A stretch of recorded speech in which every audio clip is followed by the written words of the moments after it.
अब कामरान मुर्तज़ा साहब, ये आपने पाकिस्तान तहरीक-ए-इंसाफ के दौर में भी एक लॉन्ग मार्च किया, धरना भी दिया, तो ज़रा बताइएगा उस वक्त कितनी मुज़ाहमत का आप लोगों को सामना रहा? पाकिस्तान तहरीक-ए-इंसाफ ने रुकावटें खड़ी की, इजाज़त नहीं दी, या वो कुछ हुआ जो आज अभी हमने देखा कि इनको जलसे की इजाज़त नहीं मिलती या 11th आवर में वापस ले ली जाती है, जो सियासी स्पेस इस वक्त अपोजिशन को नहीं मिल रहा? क्या इनके दौर हुकूमत में भी आपने यही सब कुछ महसूस किया?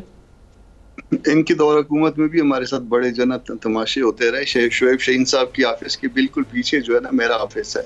अच्छा। वहाँ पे वो आके जो है हमें गन पॉइंट पे भी लिया जाता रहा, वहाँ पे हमें जो है नोटिस भी आते रहे सीडीए की तरफ से।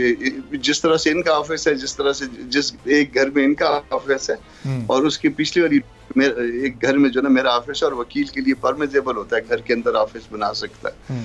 तो वो मुझे सीडीए के नोटिस भी आते रहे, हमें मार भी पड़ती रही। तो सब कुछ जो है ना, वो जो जब हुकूमतों में आदमी बैठा होता है फिर सब अच्छा होता है। हमारे साथ सारा कुछ होता रहा।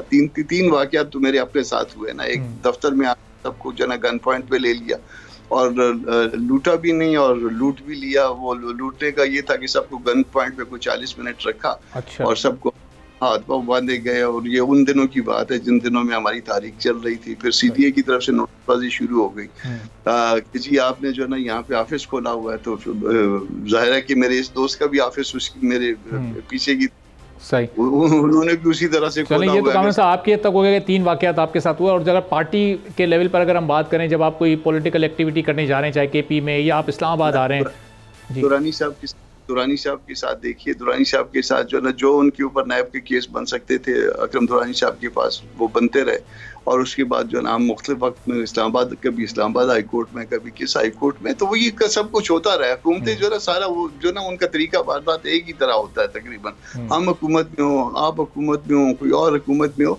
मगर ये चीज़ें अब दुरुस्त हो जानी चाहिए। ये इस करने का मकसद ये नहीं है कि ये चीज़ें कंटिन्यू होनी चाहिए। अब ये है कि ये जो 2024 में जो कुछ हुआ ये तल्ख तरीन हो गया। इससे पहले क्योंकि अब भी आप लोग 5 महीने से अपोजिशन में ही हैं, तो अब ये वाली जो हुकूमत है जो माजी में आपकी हलीफ भी रही है, तो इसमें भी वही कुछ आपको एक्सपीरियंस करना पड़ रहा है, उस तरह के केसेस या कोई पॉलिटिकल इस तरह की पाबंदियाँ? अभी तक हमारे साथ मारपीट शुरू नहीं हुई है। अभी तक सिर्फ जो है ना वो अभी तक मारपीट जो है ना वो हमें कोई वो वाले प्रॉब्लम फेस करने नहीं शुरू हुए। मगर वो उस जमाने में मारपीट भी हो जाती थी कभी कभार जो है ना वो। अभी तक हुकूमत की पूरी तवज्जो पाकिस्तान तहरीक-ए-इंसाफ पर ही है उस मामले में। अभी तक वो ज्यादा कंसंट्रेट कर रहे हैं उस पर जो है ना, वो या हमसे डरते हैं या कुछ और प्रॉब्लम है उनका या पुरानी दोस्ती का ख्याल है।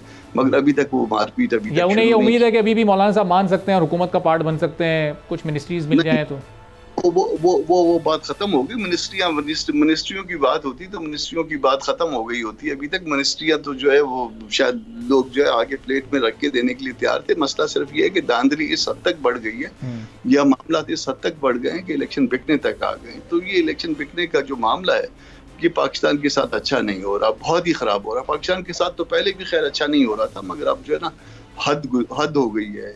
वो हद से ज्यादा जो है ना वो आगे निकल गए। तो जब हद से निकल गए तो फिर ये काबिल बर्दाश्त शायद नहीं रहा। ठीक है, सब्सक्राइब करें और बेल दबाएं ताकि कोई खबर रह न जाए।